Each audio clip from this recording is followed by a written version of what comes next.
Wait for you to come back.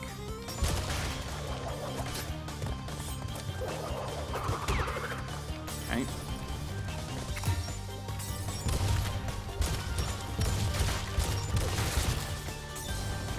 Fire. Knew that was gonna happen. I was just thinking, oh yeah, I'm gonna fall here, aren't I? Right, so we want to come around here because we want to get rid of you. There we go.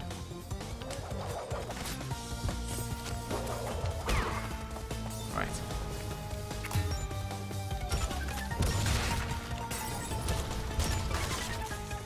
Fire.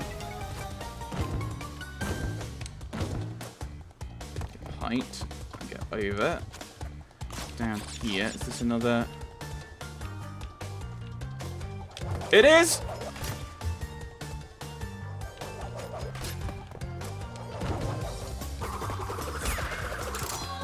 There we go. So we got the green gem. So I feel like, I don't know if it's I'm getting better, having played 1, 2, 3. I don't want to go back to Crash Bandicoot 1 to find out, because the answer's almost certainly, you're not better, you're just... Right, if he's attacking that way, that means we want to be going this way. It's probably... It's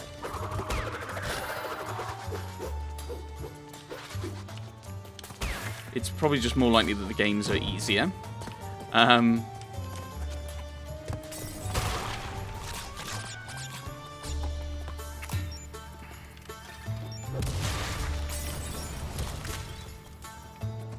not going to go for the bonus. We don't need the Wumper and the lives might be useful just in case we get to a section that's really difficult, but...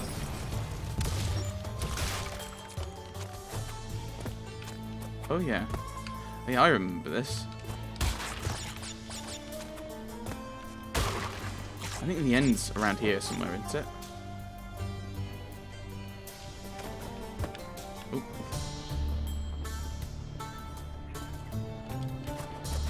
Oh yeah, this looks like the end, isn't it? So we'll go back to Bug Light and see if that's where the coloured gem section is. And see if we can do that, because that'll probably be quite tough and have a clear gem at the end. And if we can't get that, we may as well just go, that's it. If we can do that, that's probably going to be a decent test of my abilities, because, yeah, I'm not sure I want to go through all these levels again with the relics.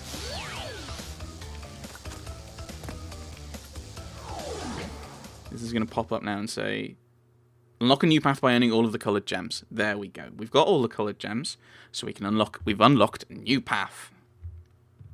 Hooray!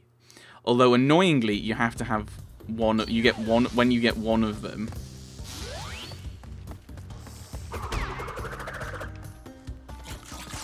Right.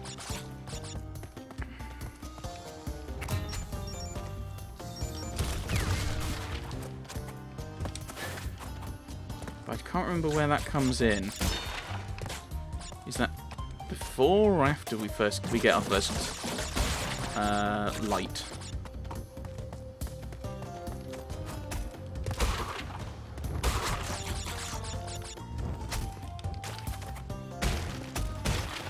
After our first light, by the looks of it.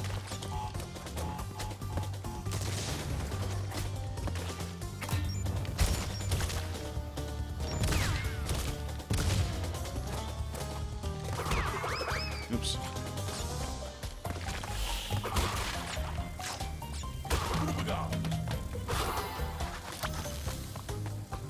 Okay.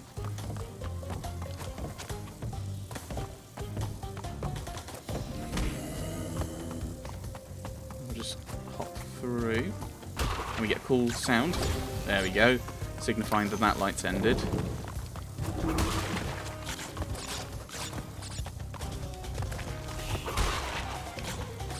Oh, this is gonna be a really horrible one with the lights on, with the light off, isn't it?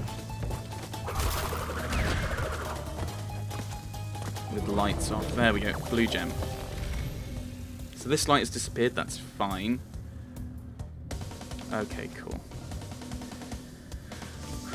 So So this is not cut above the rest.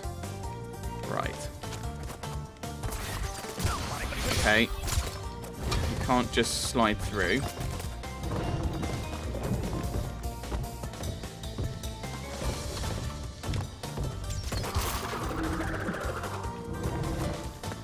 Right, green gem, and we've lost our mask. Okay.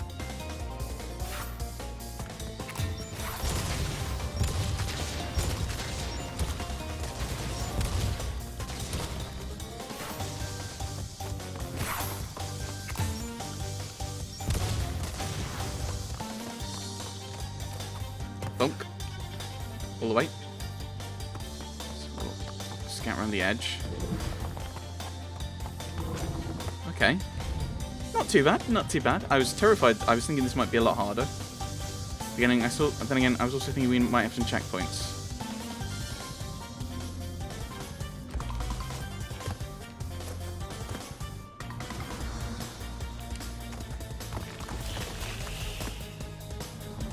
Oh, there's a guy hopping over there.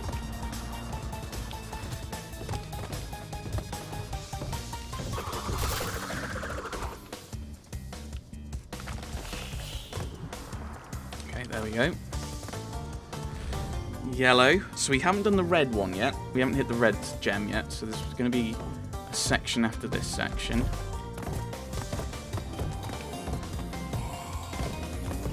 Don't like the way the camera is.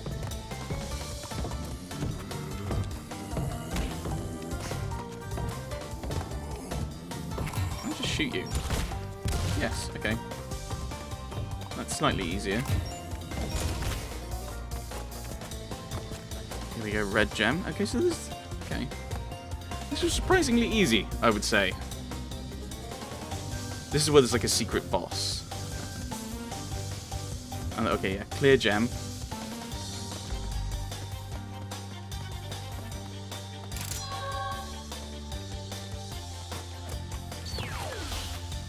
Okay. Quite surprised how easy that was. I'm kind of annoyed. If it had been really difficult, I could have just been like, don't have to do the relics now. Woo.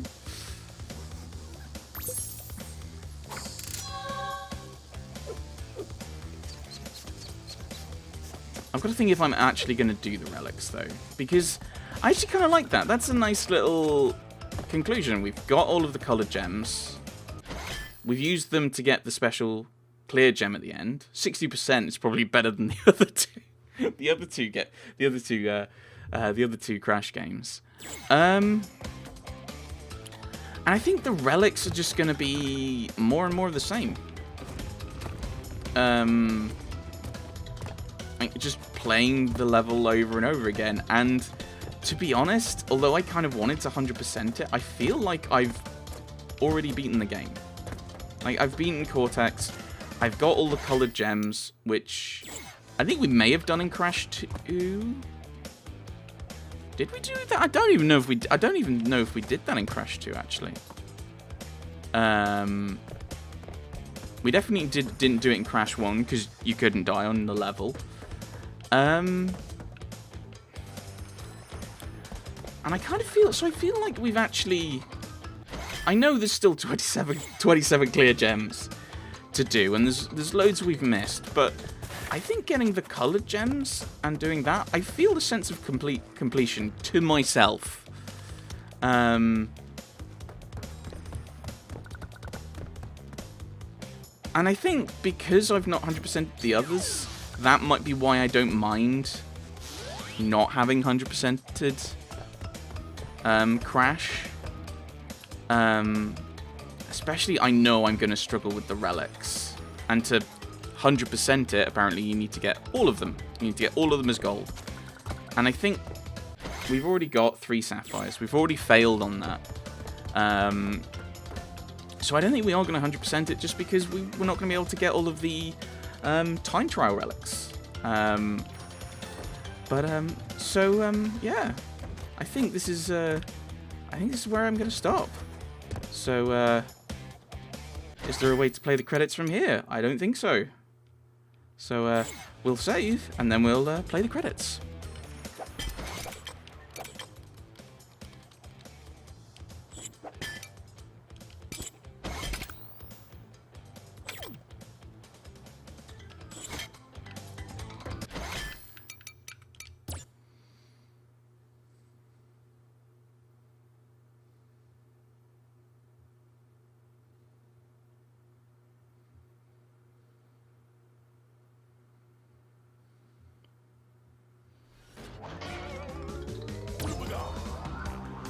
Once I work out how to play the credits.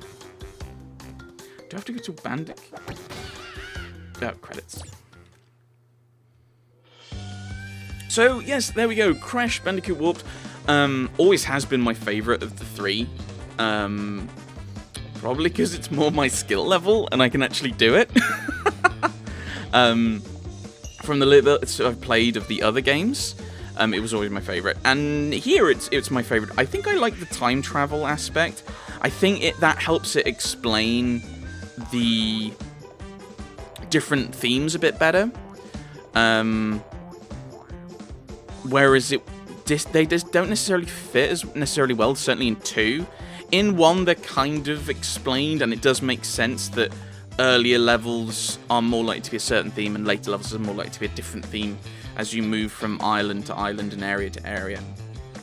The game is... I mean, I'm going to take a wild stab in the dark and say it's easier, again. I think... I don't mind the time trial relic things inclusion, but I don't think it helps by... it basically forces you to play through... If you do perfectly, you have to play every level twice to get the relic. If you aren't that good, hi, then you have to do you'll have to play through the level several times to complete it with the crystal. If you want the clear gem, that may be a few extra tries. That might take you a few extra tries. And then for the relic, because apparently you need the gold. You need everything gold to 100% it. You're gonna have to go through some of those levels multiple times. We had to do a couple of levels multiple times, either through dying on the time trial or because we only got Sapphire.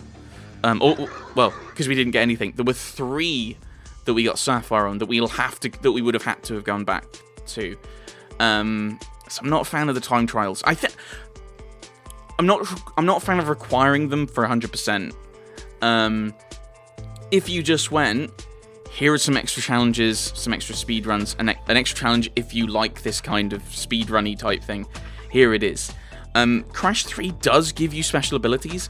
I think I would have liked it if they had ported those over to Crash 1 and 2. I know that like the speed boots, which you get off Cortex, are not going to be as useful because that's to help you do the time trials. But like the double jump is going to be very useful. The kind of radius out from the body slam / belly flop is going to help. That's going to help in all of them. The Wumpa Bazooka is going to be useful. So yeah, I think they're really quite nice, those abilities. And I think maybe and I think that they tweak the game slightly. So if you're going for they help you get the clear gem, and the death roots, especially the bazooka does, and the double jump, because the double jump gives you a chance of saving yourself, a small chance, and the fruit bazooka allows you to take out enemies at a distance or boxes that are in a slightly harder to reach area,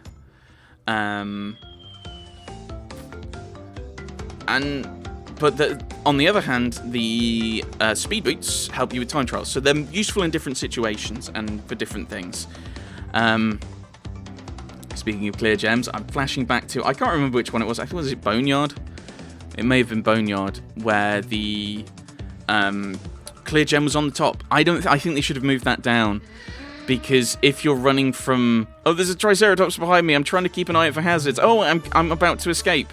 And then, oh, there's the clear gem that I'd earned and it popped up.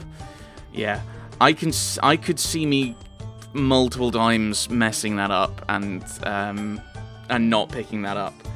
But yeah, I don't like that. That's another thing where if you're not actively paying a lot of attention to everything on the screen, especially when that's not what you've been doing, you've been focusing on small parts of the screen, you could miss that, as I did, because I'm an idiot. And they could have moved that to somewhere it would have been easier to grab, or they could just do what they did in Crash Bandicoot. Like, here's the thing, you Crash 1 and 2, it's directly in front of you, and you cannot possibly miss it. As we have shown, you very much can miss it in Crash 3. So there's some good parts to it, and I think there's some places where it's not as good. Like that. That's actually, to be fair, that's pretty much it. Uka, I think, is a great addition to the cast. It does kind of change who's in charge of 1 and 2 and what exactly is happening. I think I like Entropy. I think he's probably the greatest addition from this game. I think he appears in multiple other games as a villain. So I'm not talking about necessarily Crash Team Racing, where like Dingo Dial's a character because they needed more characters. But Entropy, I think, appears in some of the other ones a lot more. He appears in Crash 4, and he appears in a lot of others. It'd be interesting just to see like how many of the boss characters are bosses in, like which characters are the bosses most frequently. It's probably Cortex because he's kind of the main villain. But I know, for example, in Twin Sanity, you work with him, which seems like a weird thing. But, yeah. So, I think Dingo Dial, I think there's not... I'm trying to think. So you got Dingo Dial and Entropy were added in this one. Tiny Tiger was from Crash 2. N-Gin was Crash 2. Poor Nitrous Brio. He's just like... doesn't do anything. He disappears. Maybe he's still waiting for us to deliver the gems from Crash 2. Eep. But yeah, I think I did as well as I could on these games. I feel like I've beaten them. Admittedly, I had come in with the intention of 100%ing all 3. That went well. That went out the window like after the first 2 sessions in Crash Bandicoot 1.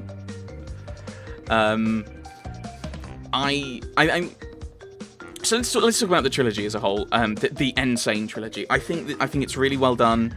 I think there's a few things I would have moved or done differently, as we've already discussed repeatedly. But as a kind of graphical overhaul, I think it's really good. It's kind of updated the game, and I think one thing I'd love to see more of in consoles is a lot more backwards compatibility, and we just don't have that. In some cases, it's because the various games the various console systems are so radically different. It's not really possible. In some cases, it's because it's just, so that you can have multiple different systems or emulators. And I think that would be good. I think that would be good just to have more aspect for things. Because I think in some ways one of the problems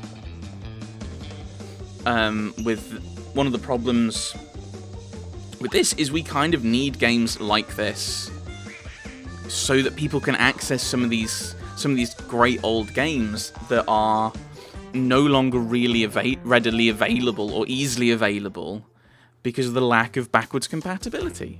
So I think this is really good in principle. It's a really good idea.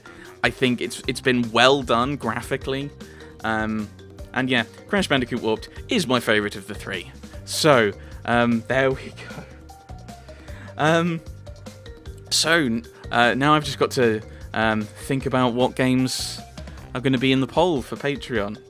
And if you want to have an impact on what games I play, this poll will probably be closed by the time this is going up. But if you want to have impact on the games I play, on the games I let's play, kind of go to my Patreon and link in the description, and you can kind of vote in those polls. And whether you choose to do that, whether you're already doing that, or whether you won't or can't do that at the moment, thanks for watching, everyone. Thanks for watching.